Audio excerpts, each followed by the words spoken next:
మందకృష్ణ ఎప్పుడు ఎవరిని ఎలా రెచ్చగొట్టాలో, ఎవరిని ఎలా కాకపట్టాలో, ఎవరి నుంచి ఎలాంటి ఫండ్ తేవాలి, ఏ ప్రోగ్రాం ఎప్పుడు పెట్టాలి, ఎప్పుడు రిజర్వేషన్ల గురించి ఎత్తాలన్నటువంటి బాగా తెలిసినటువంటి అనేక మందితోని సలహాలు తీసుకున్న మందకృష్ణ గారు ఎప్పుడు ఏం చేయాలో అదే చేసుకుంటూ వచ్చారు. తెలుగు రాష్ట్రాల్లో ఉంది, ఉత్తర భారతదేశంలో కూడా వర్గీకరణ జోరు లేదు, మానవాళి ఒకటే అయిపోయాడు. కలిసి ఉంటే కలదు సుఖం, కలిస్తేనే ఎవరినైనా మనం ఖచ్చితంగా రాజకీయ పరంగా లేదంటే అనేక రకాలుగా మన వంతు మనం ముందుకు పోగలం అన్నటువంటి ఆశయంతో మానవాళిలో ఉత్తర భారతదేశంలో ముఖ్యంగా తెలుగు రాష్ట్రాల్లో ఏపీ తెలంగాణలో నువ్వంటే నేనంటే అని కాదు వేతోడు దాన్ని రెచ్చగొట్టనికే ముఖ్యంగా మందకృష్ణ మాదిగ, కృపాకర్ మాదిగ ఇద్దరు ముగ్గురు ఉన్నారు. దాని తర్వాత వీళ్ళు మాట్లాడినప్పుడు కౌంటర్ వేయకుంటే బాగుండదు కాబట్టి మాలలు కూడా కౌంటర్ ఇచ్చుకుంటూ వస్తూ ఉన్నారు. 30 ఏళ్ళుగా నీ మీద నేను నా దుమ్మువయ్యా, నా మీద నువ్వు దుమ్మువయ్యా, ఒకరికొకరు టన్నుల మన్ను పోసుకున్నారు తప్ప మీకు ఏమన్నా మిగిలిందంటే సిప్పనే తప్ప ఏం లేదు. నిజానికి వర్గీకరణలో ఏమన్నా వస్తుంది అని అనుకుంటే మందకృష్ణ గారి మాటల ప్రకారంగానే వర్గీకరణ వచ్చినప్పుడు చంద్రబాబు నాయుడు 2000 సంవత్సరం లోపల మాకు వర్గీకరణ చేసినప్పుడు మాకు 20,000 ఉద్యోగాలు వచ్చినాయని చెప్పిండు.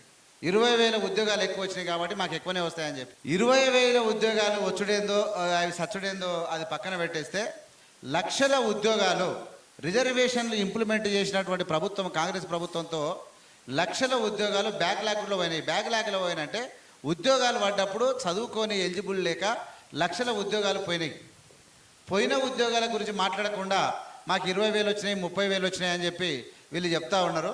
రిజర్వేషన్లో ఆల్మోస్ట్ మొన్న ఇచ్చిన తీర్పుతోటి, మొన్న సుప్రీంకోర్టు ఇచ్చినటువంటి రిజర్వేషన్ల పైన ఇచ్చినటువంటి తీర్పుతోటి అందులో ఏమి లేక చతికీల పడ్డటువంటి మాదిగలు ఇంతన్నాడు అంతన్నాడే గంగరాజు, ముంతమామిడి పండన్నాడే గంగరాజు పాట ఉంది కదా, అట్లా ఇంత పొడుగు అంత పొడుగు అని చూస్తే ఏమి లేదు.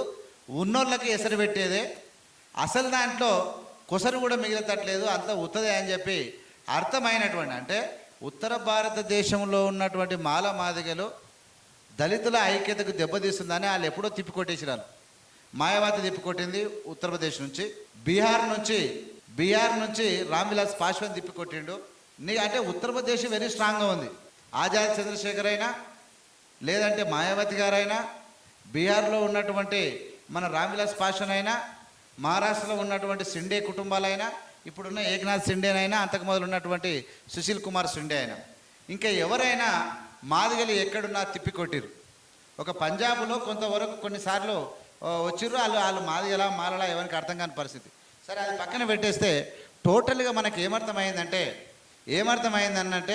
ఇంతన్నాడు అంతన్నాడే గంగరాజు, ముంతమామిడి పండన్నాడే, ఇది ఉంది కదా, అందులో ఏమీ లేదు. ఏమున్నదా అంటే మీ రిజర్వేషన్లు మీరు ఊర్లో అంటే రాష్ట్రాలు చేసుకోవచ్చు. ఎవరన్నారు? మోడీ సార్ జింకానా గ్రౌండ్లో హైదరాబాద్లో, సికింద్రాబాద్లో పెద్ద మీటింగ్ పెట్టి మందకృష్ణ ఈపులో మంచిగా జవరి అబ్బా ఇట్లా కన్నీళ్ళు గార్చిండు, ఆయన ఓదార్చిండు. ఈ ఇద్దరి మధ్యలో ఓట్ల మార్పిడి జరిగింది.